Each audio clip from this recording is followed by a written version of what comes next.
Ridiculous.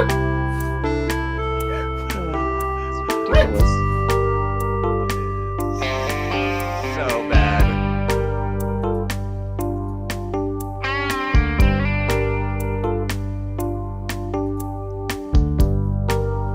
I was gonna try to do a whole these are their stories kind of thing, and didn't quite get there. But We're boring. We have no stories. we have all the stories in the world Joy because has stories. and they're about you. What?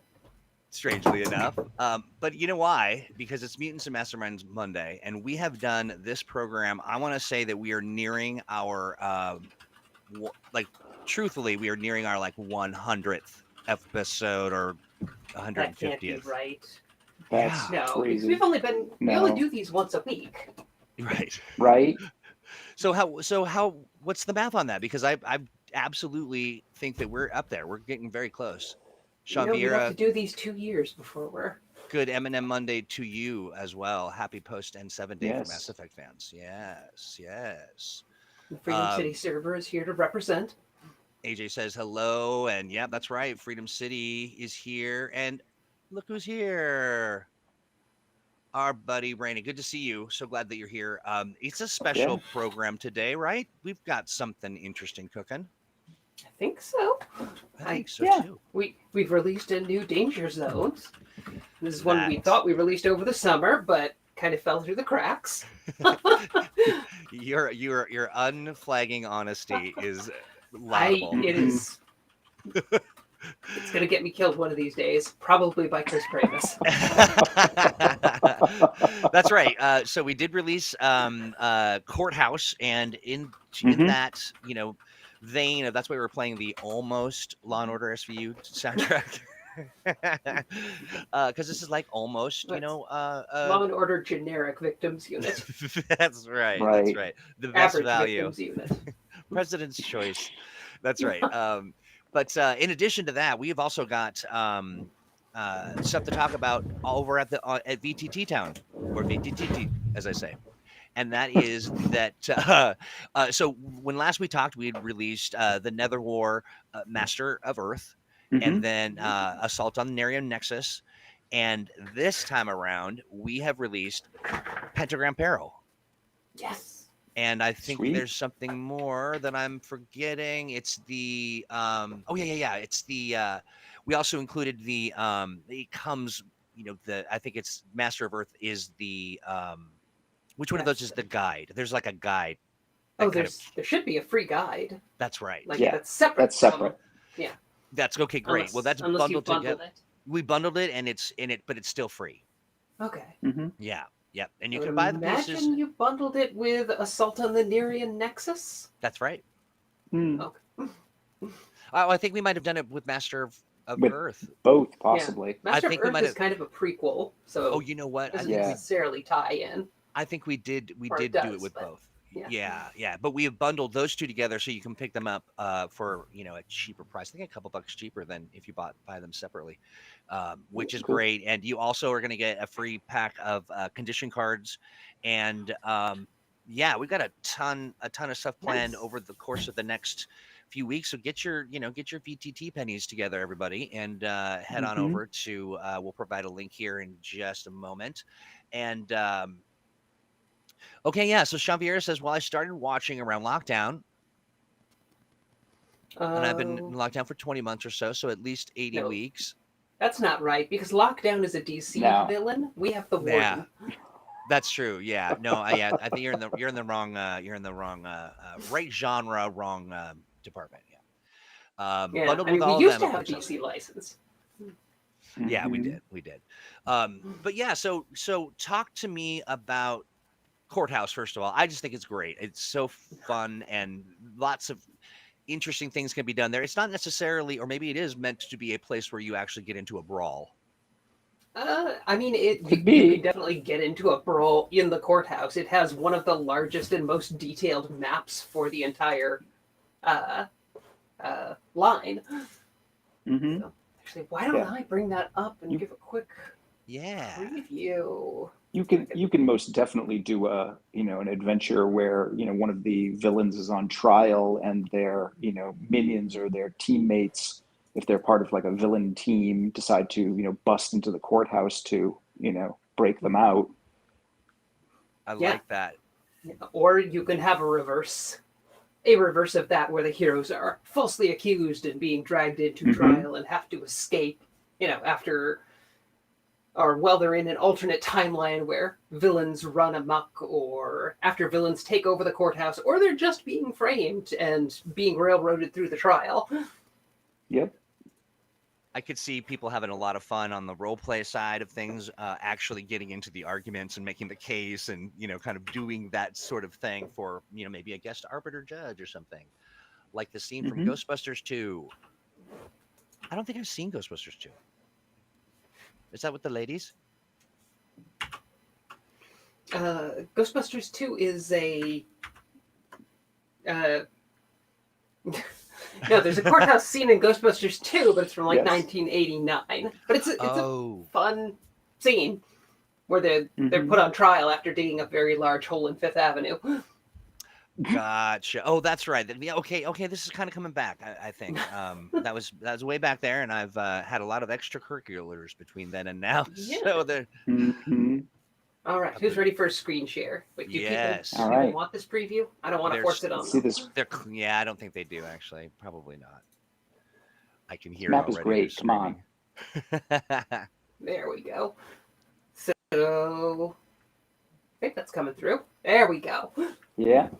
So yeah, it's one of our largest maps for danger zones, and the zone itself gives specific both in-depth and simplified rules for running court cases, which I think is one of the coolest parts. Liz Liddell wrote this one, who's probably like one of our most creative and like upbeat and adaptable writers. But she made an in-depth system for like, here's how to do a whole challenge sequence for defending yourself or defending a client or prosecuting a villain. So it's a challenge sequence where the heroes can be the defendants or the prosecutors, or just assist, an in over his head public defender. Right. But she also updated the simplified court system that we introduced back in Crooks in first edition. Yeah. Where basically, so in the background, you can just roll a die and figure out, what happened to that villain that your heroes just busted. That is cool. That is very cool. So if you want to be like a crucial part of their prosecution, you can take the whole thing to court and follow through with that. If you just want to, encourage your players to, be more thorough with how they investigate crimes, then you can just be like, well, I mean, if you turned over any of your evidence to the public or to the district attorney, you would have gotten a +2 to that roll. But no, as it is, take it out with public service. That's awesome. I love that. Well, now, can we look at? I'm really curious as sort of the the rules for or sort of talking about like running a case. That could be either super fun or the most arduous, painful well, it's a session. Challenge sequence, and the idea is have your players play out in as much detail or as little detail as you want for each turn. So each turn can be them like making their case, or surprise witnesses or things like that, or trying to find flaws. I played a little bit of Ace Attorney while developing this, so there's definitely places for you to yell objection. Perfect. I love it. Well,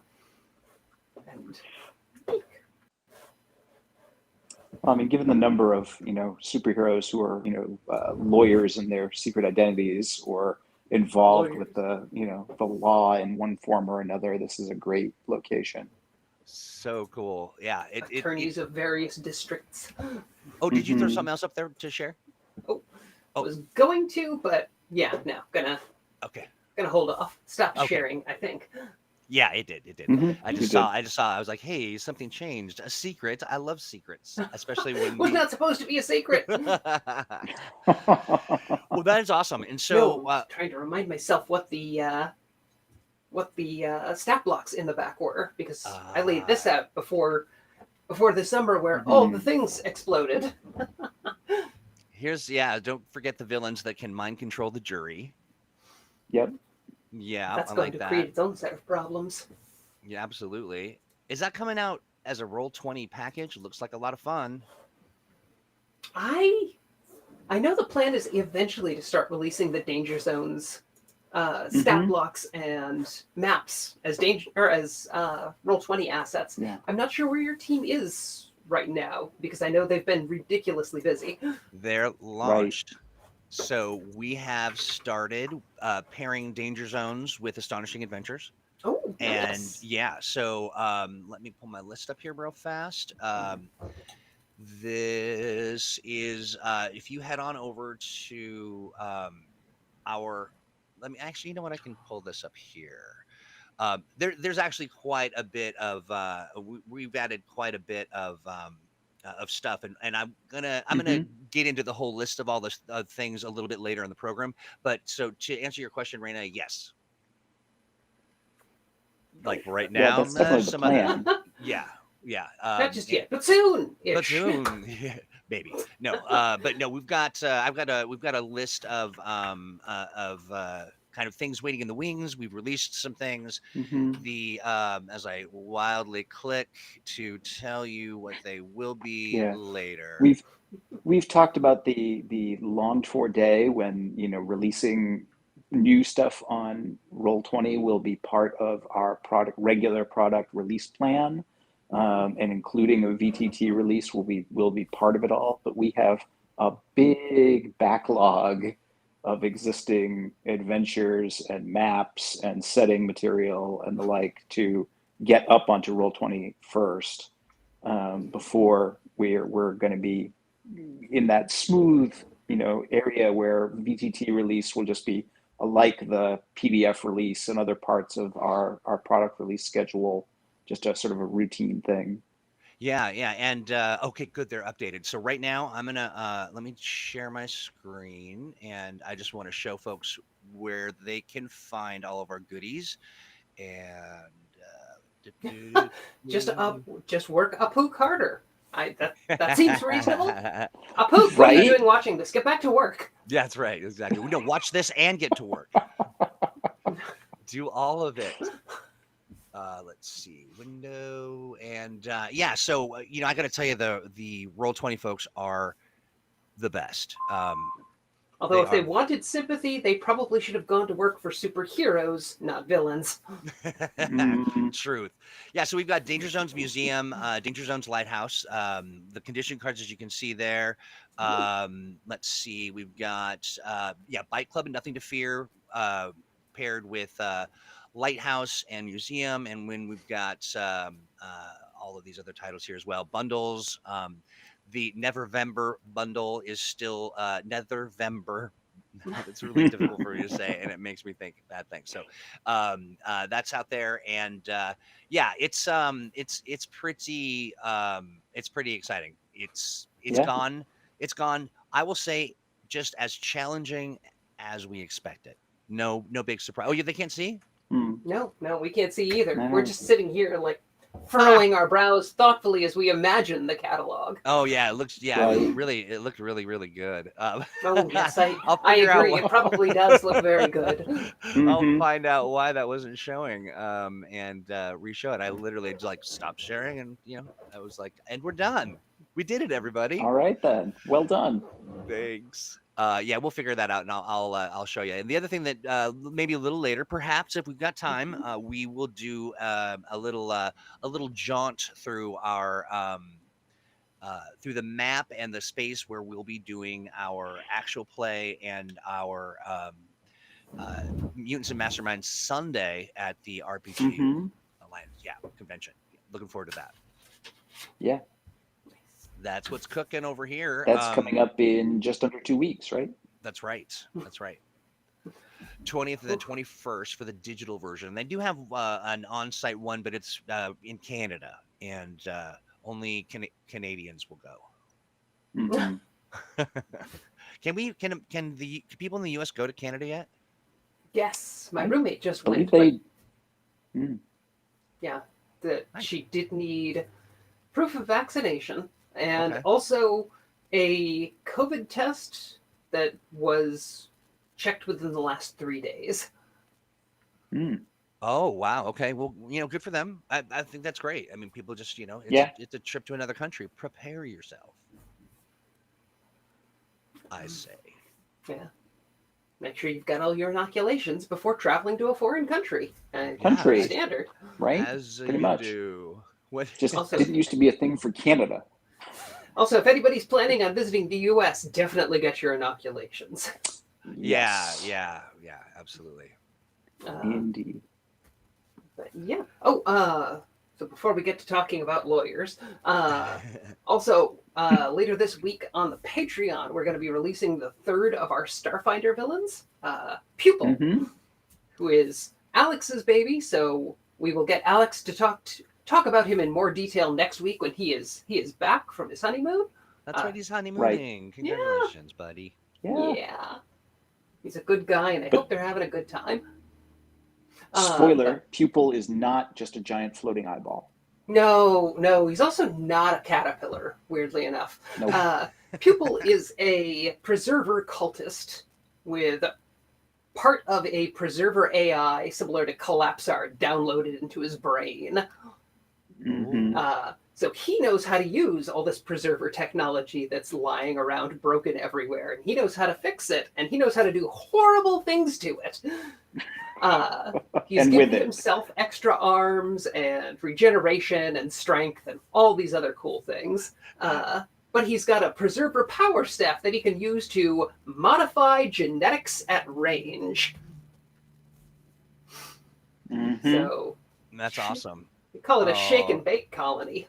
Jonesy's bummed. He wanted the caterpillar villain. Oh, so fuzzy and cranky. We do have Luna Moth. Oh, there you go, that's Jonesy.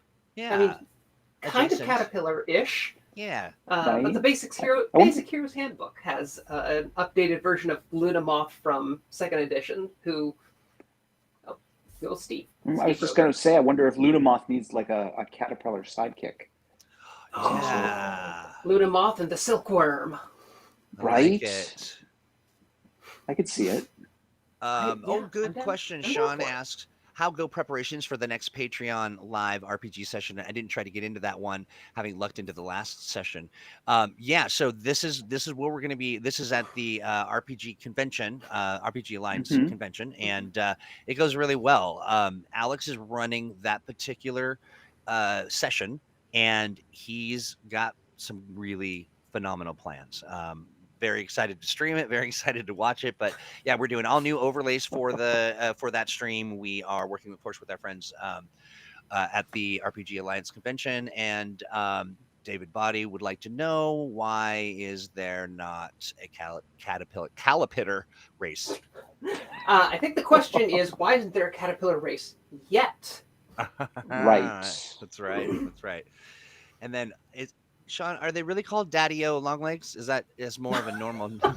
Daddy-O Longlegs is one of the suggested names for the jobber villain archetype in the Game Master's Guide. I gotcha. And also an obscure 70s Freedom City supervillain. Oh like gosh, that's right. No, I think it was yours, and I. No, I put in Mommy Longlegs. That's right. That's why I'm getting confused. Yes, Mommy Longlegs. Sorry. I was gonna say, I love the Danger Zones. Everyone really gets into it. Like they get it. Like these are just they're such great little add-ons. But let's see, Danger Zones based around the various schoolrooms and features would be great. And features of the schoolrooms, or the like a swimming pool or something, or a. Well, I think like the things different rooms have, like a kiln. Yeah. Oh, gotcha. For example, if you wanted to play Hocus Pocus. Like gas jets and things like that. Bunsen burners. Bunsen burners and reagents, Anti-grav, yeah, exactly. bandsaws. You know. Well, this is getting dark. It is. It's sounding less like a Mutants and Masterminds adventure and more like an episode of, or an installment of Nightmare on Elm Street. Yeah. Well, if you had my woodshop teacher, it would have been. He was very sort of free with the fact that he had lost 3 of his fingers, but he would always, for new kids, he would pretend like he just lost them.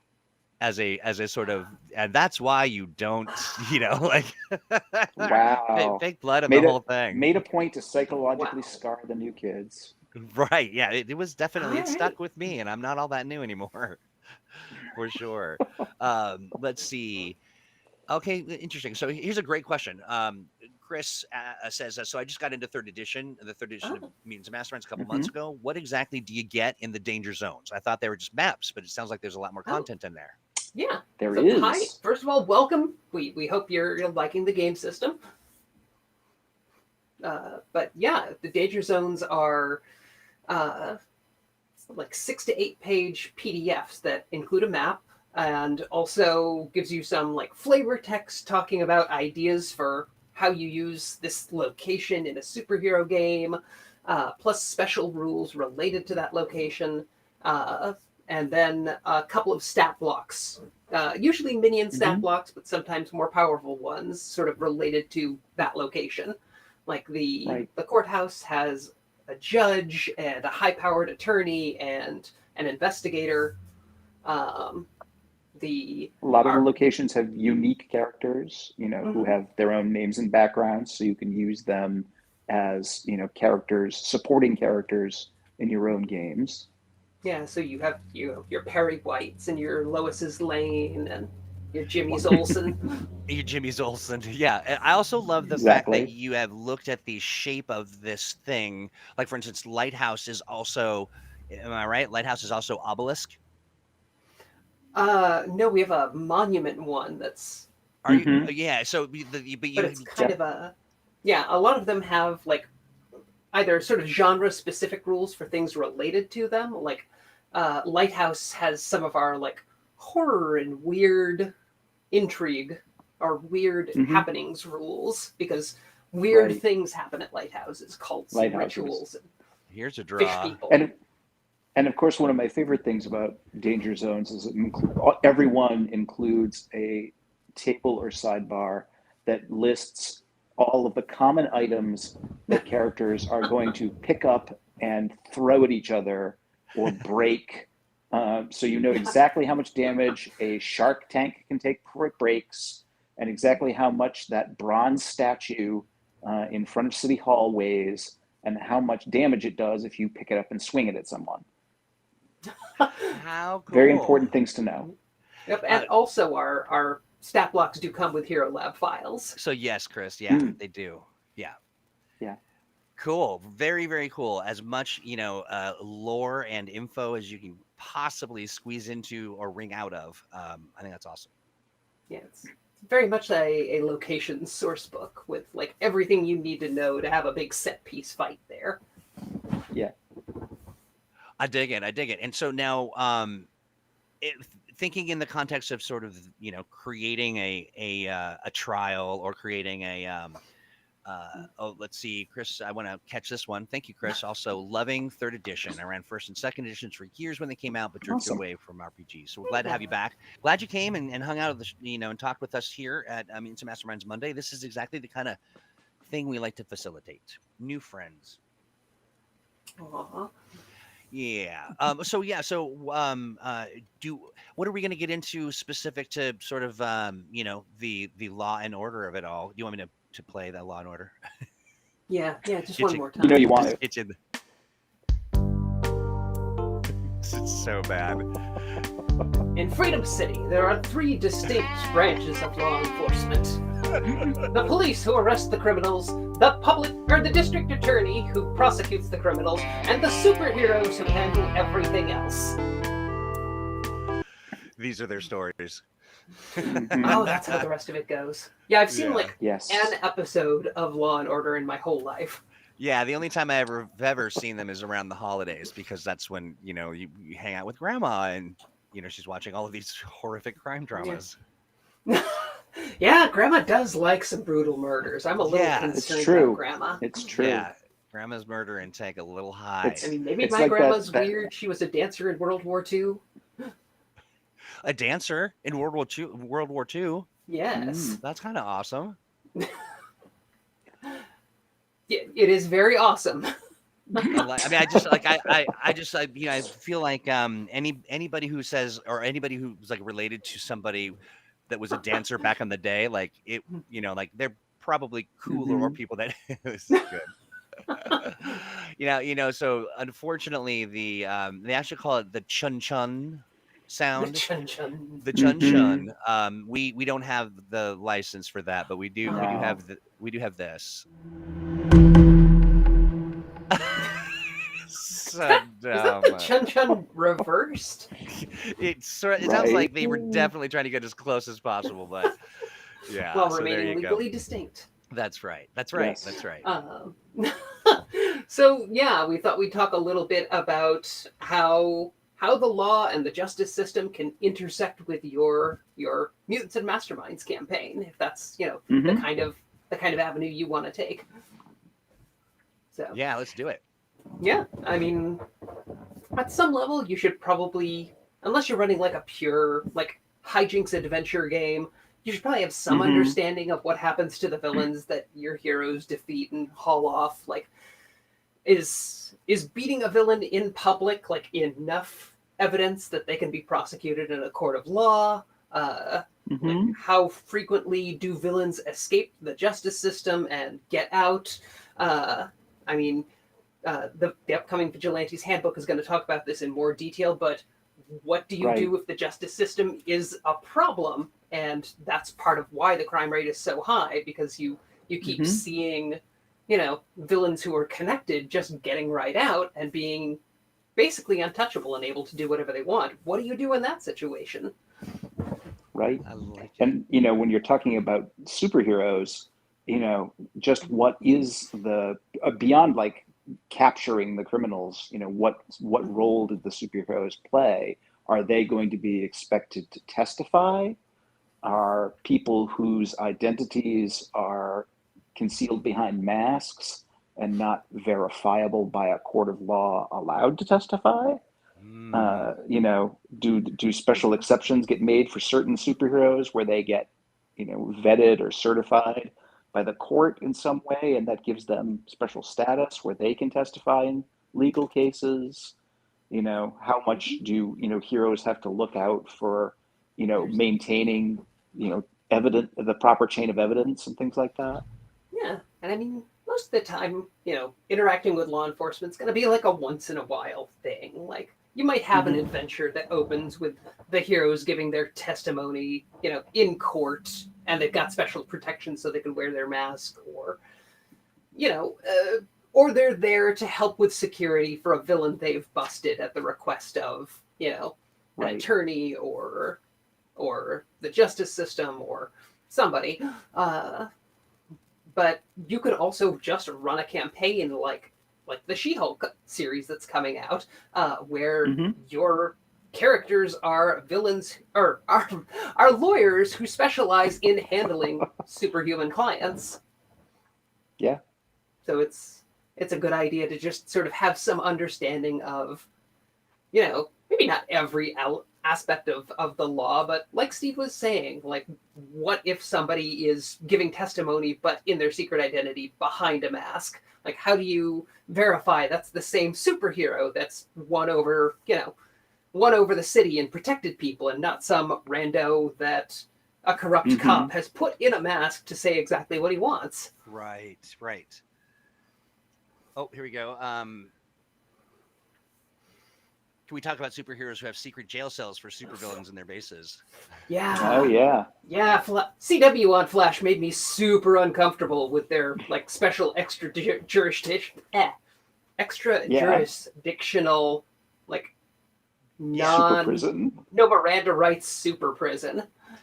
Like, right. Ooh, that, and it's all isolation cells, so that is that is not going to help anybody reform. Yeah, they're not Yeah. super concerned about that particular aspect of it either. They're kind of all shucks it. They don't seem to be. Yeah, yeah, Yeah. you Yeah, bring and up a good that's a point. Yeah. fair issue.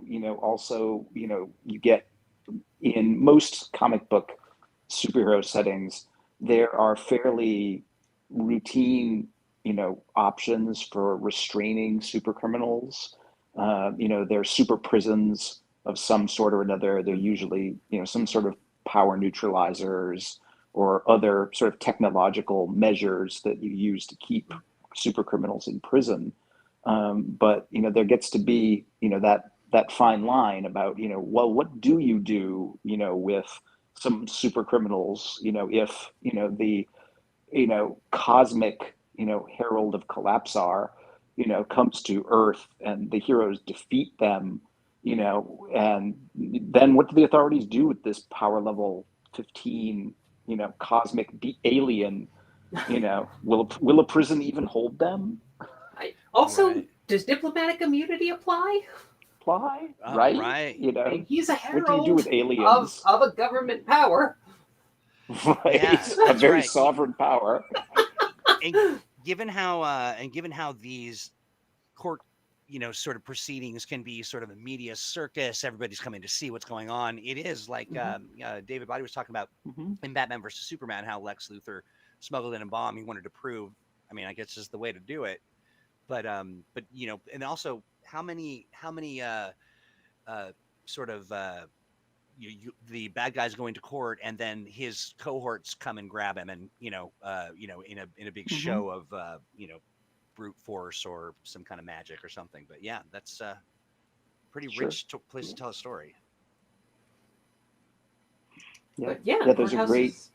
Oh, Oh, I was just going to say there's a great courtroom scene in a classic Avengers story where Egghead and the Masters of Evil want to frame Hank Pym, and so they specifically bust into a courthouse where he's on trial in order to rescue him, claiming that they're working for him in order to make him look more guilty.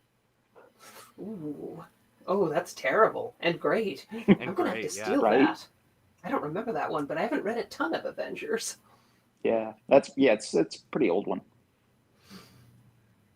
So, but yeah, I mean, the courtroom is a great place to bring out all of that like superhero and supervillain drama that we all really Hmm. love without, Mhm. necessarily having a fight break out. I mean, there's still going to be, if you're running it as a challenge sequence instead of pure role play, and you can also absolutely run courtroom trials as just role playing encounters. Uh, but Hmm. there's probably going to be dice roll. There's going to be attempts to intimidate people, to get tricky with your villains, get them to overplay their hands in the witness stage or Hmm. in the witness box.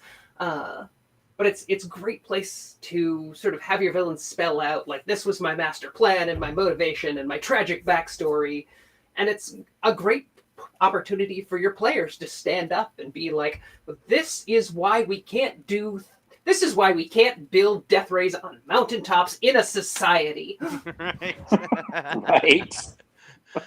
Interesting. Sean brings up an interesting point, and it kind of is playing out a little bit in the chat as the factions form. But the idea of like you know finding that waiting for the villain to see if they get off, if they're not being held accountable for the heinous deed, and that suddenly the villain dies resisting arrest. I mean, and then and then Apook very quickly said, well, then they're not heroes anymore. Yeah, Hmm.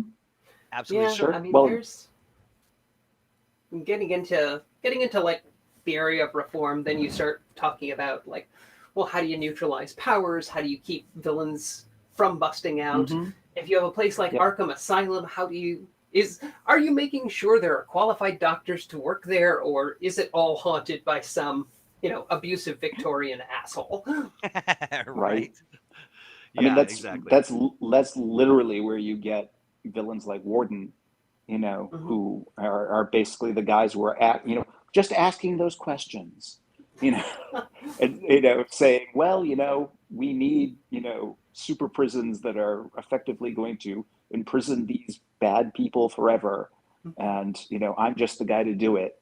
Yeah. So then you get into questions of, like, obviously we all want to put Collapsar's Herald away for a long time where he can't hurt anybody, because his whole purpose in life is feeding people to a sentient black hole. But what about like Rant and Rave, who are two kids who have spent their whole lives being powerless, and then they got some power and they were teenagers with it. I mean, did they get thrown in an extra dimensional prison for the rest of their lives because, they were dickhead teenagers who also happen to have superpowers? And how does abolition factor in when there's, superheroes involved and whatnot? Yeah.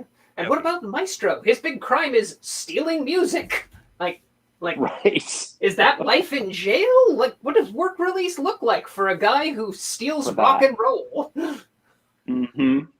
So, given that I'm a noob, the skills challenges, how does that, like, talk to me a little bit, unpack that for me.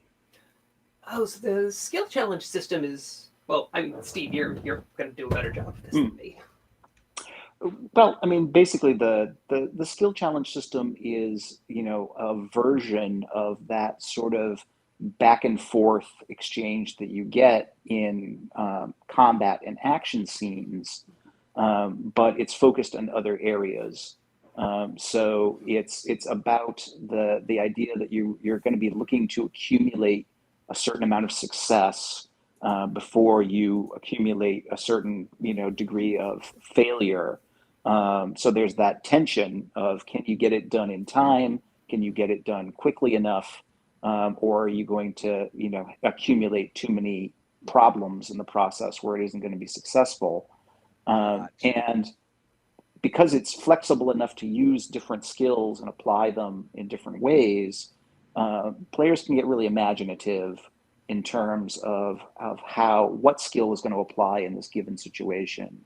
If it's a social situation, what tactics are they going to take? What approach do they want to use? Do they want to try to be convincing? Do they want to try and be intimidating? Are they going to try and fool people? And so there's a lot of different ways to approach a particular skill challenge that makes them really flexible tools for the game master.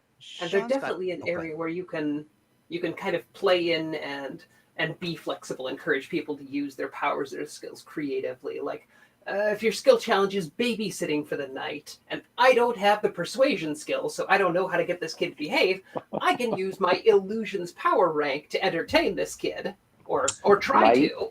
So I can do a power check instead of a skill check. Okay, I like that. So Sean brings up this. So regarding skill challenges, what's your advice to keep players from front loading their best skills? Do you tell them what they can roll? Just ask for actions, then pick skills, and then he adds on that his always seemed to come down to, well, Bob had the best persuasion skill. Let's have him roll all of the checks. And I've been in campaigns where that's the case. That was like, Troy's rolling really bad. Don't give him any of those. I generally have a table rule of you can't use the same skill for 2 checks. That way it encourages people to mix things up. But also, there's nothing wrong with, letting people enjoy the points they spent to be good at persuasion or technology or things like that. So, if they want to get a couple of free ranks of not free, but get a couple of easy ranks of success by, rolling the skill they put 10 points into, then go for it. Yeah, by all means. Sean, I was going to ask, it seems to me that, as something that's on the character sheet, that is a part of the character, what is that threshold for you that makes you feel like you don't want them? I mean, is it that you want to prevent sort of that, okay, you do all those things and I'll do all these things? And let's see, David says, I'm curious to see what's going on with that. Yeah. Let's see. I usually have a list of skills that can be used during this challenge and limit, like Crystal said, the number of times. Yeah. That seems reasonable to me. So, you can even, one thing I like to do is sort of break up a skill challenge into stages where you've got to get, like, 4 distinct things have to be done, and they require different approaches. Like, Yes. investigating a crime, you might need one scene where it's just looking for clues, and one scene where once you have the clues, you have to investigate or interrogate a witness, and another scene where you have to tail somebody on the street, things like that. So it's more detail and a little more work for the GM, but you can also custom tailor it so that every member of your party has like something they can do in the encounter. I see what Sean's saying. So this is actually, I think, probably something that all GMs run into, and that you want them to be a little creative about what they're doing, and not just go to the best the best people in the room for the role that may not get into it. Well, sometimes it's a matter of choosing skill challenges that deliberately play to some characters' weaknesses too, and challenge them in other ways other than the things that they're just happen to be good at. Yeah, or at the very least, if they're going to use their best skill, make sure they either need to be able to explain it really well or have to spend a hero point to get in a situation where that skill's useful. So if they're locked, if they're manacled in a prison's or in a villain's prison or down on the operating table, the villain has stepped away and they've got to make a skill challenge to escape, and they want to use persuasion. I mean, you can't talk manacles into letting you go, so maybe they've got to spend a hero point to edit the scene to have the villain's more sympathetic assistant come in, and then try to use persuasion. It does certainly create a little more work, Sean. I can see why that's can be a little maddening, or just a little kind of a letdown. But it sounds to me like you could just change the story and it's. Keep in mind, skill challenges have different DCs depending on how appropriate a skill is. So if a witness or if a villain's really uncooperative, then the DC for an intimidate check might only be 15, but for a persuasion check could be 25. So they'll still probably succeed, but they won't get as many degrees of success as the scary guy could. Right, and it won't feel like it was easy. Yeah. Hello, Master of the Game. Thanks for joining us. Glad you're here. We're talking about Danger Zone's Courthouse, and there's surprisingly a lot of facets and a lot of depth to this. I mean, it's court, and it's more than just sort of cosplaying a lawyer. I mean, there's a lot to be done in this space. Yes. I'm not allowed to cosplay a lawyer anymore. According to the restraining order. Right. One of the courtroom dramas we haven't talked about that's great for Courthouse too is the civil rights scenarios for superhero characters.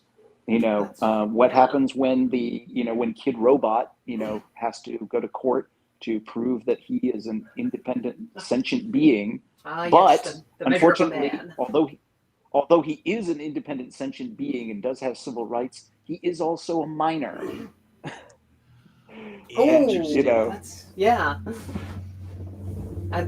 I mean, it's also all the X-Men mutants struggle for equality. Like, I mean, are mutants being treated as always having a deadly weapon when they're involved in a crime just because they have powers? And does that even make sense for our mutants whose powers are things like super regeneration? There are some really great comments. This one's great. Yeah, maybe you do invite the lawyer to your to your adventure that's at the courthouse. It would be kind of funny to see, even if they're a guest. Let's see. This is interesting. Can a supervillain get a restraining order from their arch nemesis hero? I mean, you laugh, but there have been cases of criminals trying to get restraining orders against the police or individual members of the police, and judges do not generally accept that.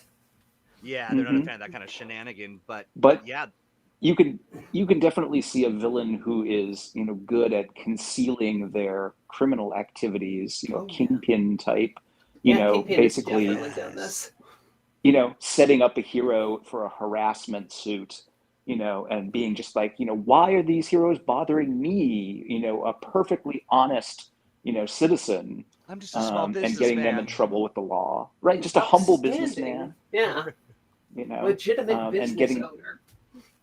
you know, and getting them slapped with a restraining order, and then, you know, what do the heroes do? Yeah. Thanks for coming, Sean. That's definitely an adventure kind of situation. Yeah. Suppressing powers during the courtroom. Oh yeah, I mean, well, yeah, that's. Mm-hmm. I could see somebody getting in some real trouble. Yeah, a lot of the power issues come down to, does your setting have generic power negation technology like Marvel Comics tends to do, or do you kind of have to custom build solutions for every new villain, I think they did in the CW Arrow series. So in Marvel Comics, you always see villains marched into courtrooms wearing those big power restraining collars or power restraining manacles. And, you know, do you get any use of your... What is the legal precedence for being denied some of your natural abilities when you're trying to defend yourself in court? Right. Oh, right. Yeah. Yep. But, yeah, and also when it comes to jailing people who are convicted of crimes, I mean, again, if you have that generic power negation technology, like, how does that apply to, you know, powers that are part of how you relate to the world, like, or how you can survive? Yeah. Mm-hmm. Interesting. Right. Yeah, the other thing I just thought about, what if those law, you know, thinking about denying people someone's powers, or to use these dampening, you know, technologies, it would create a situation where that person could die, or that being could die. Mm-hmm. Maybe I could even see Earth running afoul of some galactic law. Oh yeah. Oh sure. Easily. Pollution, if nothing else. We put out a lot of electromagnetic noise. Yeah, that's right. They're like, you are the noisiest planet in the world, mm-hmm. in the universe, in the world. Yeah. So, and then Apook, you know, that's my favorite Spice Girl, Humble Spice. Humble Spice. Yes, Humble Spice. Yeah. She's very energetic. Probably the most energetic. Yeah. You never hear her say that. Although it's an interesting question now that I stop and think about it. One thing I always thought that they should have covered in any of the She-Hulk series where they get down into the bits of lawyering. Mm-hmm. What if that power negation technology causes pain or illness or has long-term effects? Right. That would be a great storyline to explore. You know, you start run afoul of what's cruel and unusual punishment. Yeah, and then you've got, like, what about the guys who are villains because they just can't turn their life around because they've got one or two convictions? Mm-hmm.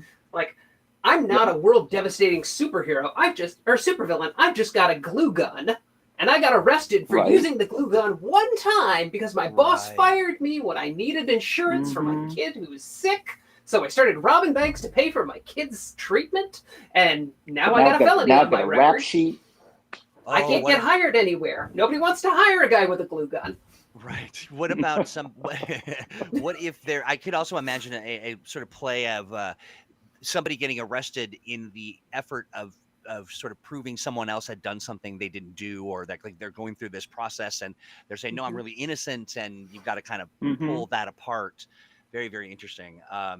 Yeah, so this is a good one too. I mean, this is where this is the fun stuff. Yeah. But yeah, depending on whether the powers are considered a weapon or be used. These are cool questions you can bring up in your campaign and have your players kind of argue over. Oh, yeah. I like that. So you would just sort of create a point of something that could predictably create some friction, and then and see what. That's very interesting. Yeah, I mean, just like real world criminals, supervillains aren't all psycho killers. Some of them are just kind of trying to hold down a job, but it's on the wrong side of the law. Yeah. Interesting. So, like Sleeper's shot for telepaths in Babylon who wouldn't join the Psy Corps. Yeah. Yep. Yeah. Very, very interesting. And so, how long do you think that you should afflict your table with? Like, are we talking a couple things, or is it a couple sessions? Is it one? Is it? It really depends on the campaign you're running. So, like I said, if you want to do a She-Hulk or a Daredevil style adventure, then, you know, a lot of your time is going to be spent, you know, in court defending or prosecuting superhumans or trying to negotiate a corrupt justice system into something that'll serve the public good. Yeah. I love it. Yeah, Master of the Game says I mean, let the players role play as passing legislation about powers. That's great. Ooh, yeah. Yeah. I mean, the basic guideline is as long as it's fun, you know, if everybody's having fun with it, then go with it. Yeah. Yeah, that's right. And then if not so much fun, either tweak it or scram. Yeah. It's a good time for a supervillain to kick the wall in. Yeah. The second something stops being fun in your game, I borrow heavily from Raymond Chandler. Yeah. Anytime you don't know what to do next, have a man with a gun walk into the room. There we Right. go. Or, in this case, have a man in an iron helmet bash through the wall. Wall. Right. Same Yeah. principle. Yeah, this is really. I mean, it's definitely got me thinking, and I'm wondering, what would you thinking about so we've been kind of pairing danger zones with astonishing adventures and that kind of thing, and is there something in our that you can think of, and I'm sorry to put you on the spot, but sort of in our existing collection of stuff that would work really well with Courthouse? We do have City Hall already. Oh, okay. I think we've released True. City Hall. Have we released City Hall? But that covers, among other things, that's got rules for running elections as like a long-term skill challenge. Oh, that's Yeah. amazing. And it talks a little bit about local government. It's got some stat blocks for like government bureaucrats and a couple of like specific named NPCs who could work in your city government. Yep. Oh gosh. Yeah, I don't think City Hall is out yet. I think it might be. No, I don't think so. I think it's getting ready there. Yeah, Might be in the works right now. that's awesome. That's really great. Yeah. Oh gosh, I'm trying to remember which ones we've released and which are still standing by. Oh, Historic District is a great pairing with Courthouse because courthouses are often in the historic. Yeah. Coffee shop is a good one because lawyers have to hang out somewhere. Right. And, yeah. right. Like just between you, me, and the wall, coffee shop is our stand-in for bar as well. So. That's great. Yeah. I mean, that I can just see like a gritty, daredevilish type, sort of Hell's Kitchen thing going on, and you go to the bar and talk to the contact and get the evidence. All that stuff is super fun. Yeah.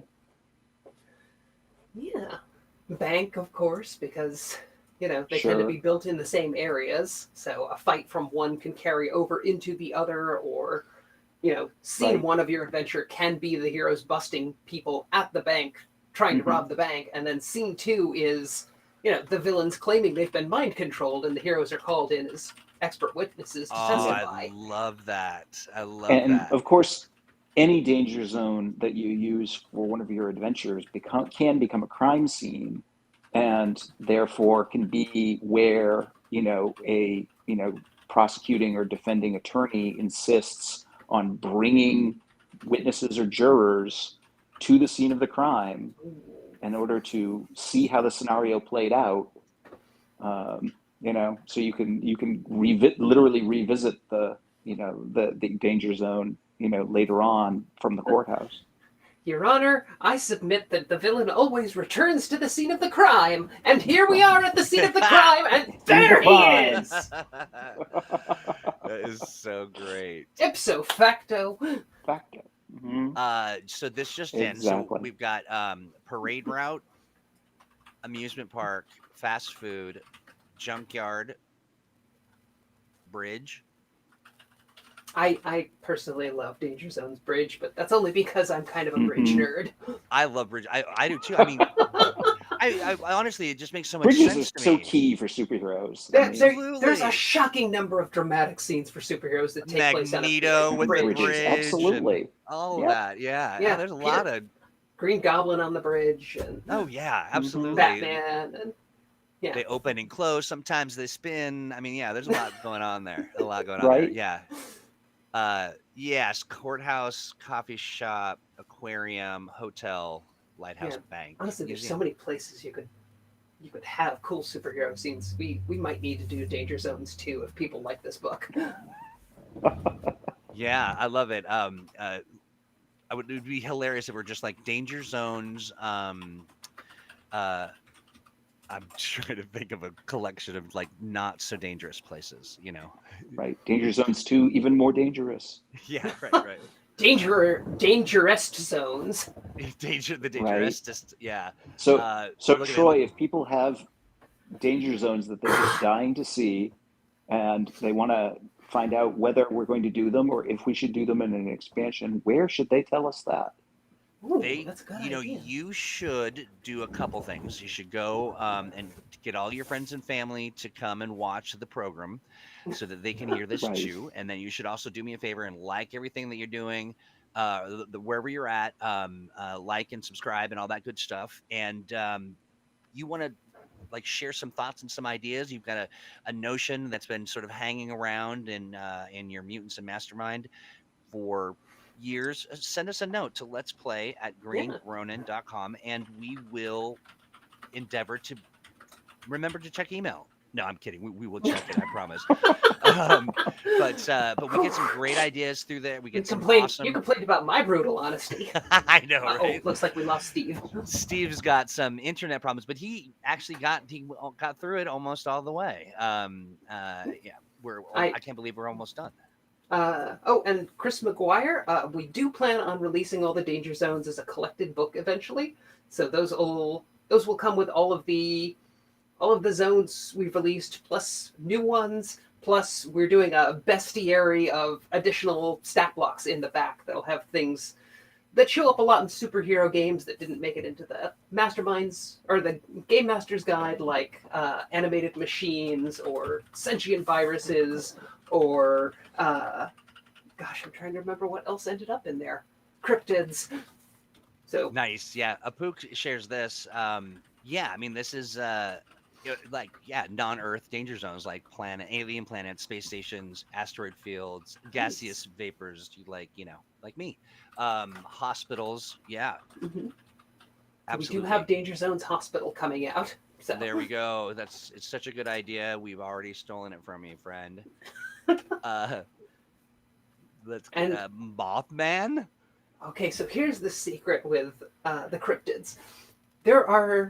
I was trying to come up with a short list of what cryptids to include, and obviously Mothman is on the list. But when I looked it up, basically every county in America has its own distinct cryptid.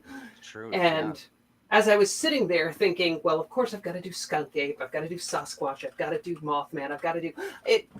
A lot of them ended up breaking down into a couple of distinct categories. So what I've done is made them into 3 distinct categories of cryptid, and then given specific examples, like in the running text of like, oh, well, there's this of this area and this of this area, this. So it's broken down into like the brawler and the stealthy and the leaper. And maybe I should do Mothman independently because Mothman is really cool. I tend to categorize my cryptids by condiment. Like I think of, like the gravy squatch. Like the gravy squatch, yes, exactly. I can't help but I notice you're moving your squatch images closer and closer to the center of the screen because you think I don't notice them. I notice them, Troy. I know they're there. We have fun, and I can't believe it. It's already 2:59. Listen, friends, we've got good things coming to the Patreon this week. Actually, I'm going to drop some right after this. I'm going to drop some. Oh my gosh, it is the. Who are we dropping right now? It's our friends, the bad guys. We just added them up. Why am I blanking? Yeah. The Shadow Academy. Thank you. Yeah, Shadow Academy. 2 of those will drop, and we're also doing some special stuff for the Patreon. We are letting them take a look at some of the maps and things from the VTT stuff that nobody has seen those yet. They're new maps that were created just for, and there's some, in this batch, there's some very, very iconic locales that I'm made to understand are kind of a big deal. Like there's a prison dimension map. Oh, very cool. From Warden's Dimension of Doors. Yeah. There's a multi-layer map of the Nerium Nexus. Oh, very cool. We showed off Pyramid Plaza, so there's that, and Steven got a train. What else do we have? And then there's also Freedom City's Liberty Park. So yeah, nice. we're gonna share some of those as we move through that process. I'm suddenly getting a froggy voice, but with that, I want to say everybody, thanks for checking out the program. Thanks for hanging out with your great questions. Remember, send us a note to Let's Play at greenrunner.com. And if you want to check out the Patreon, you can get in for low price of $3 a month and get some good stuff, and as high as $25 a month. And keep your eye on social media. We've got a lot of things cooking. We've got some actual play action coming up, and for the Patreon, you want to go to patreon.com/mutants and Masterminds. And I think that pretty much covers it. Yeah, keep your eye on socials. Next Thursday is Owen Casey Stevens, and we do a little thing called Thursday. We just hang out in these same places. We just change the set around a little bit. How about you, Crystal? You got anything cooking? I mean, just trying to keep our heads above water. That's right, yeah. But yeah, plugging away on Danger Zones and Astonishing Adventures and the Vigilante's Handbook. So hopefully we will have new updates soon. Oh, you said it. That is so funny. Someone was just talking to me about that, and they said if anybody ever says that near the live stream, we add another few months to it. So oh no, I pushed it back a few months. Oh no, I think with you it goes the opposite. I mean, you can just however that one. Anyway, no, we can't break with tradition. I've got to put a shit back. Yeah, sorry friends, but yeah, so more details to come. Thank you everybody. Thank you for all the kind words. Master the game, we love you too, and good night, and we will see you soon. Yeah. Bye everyone. Bye everybody.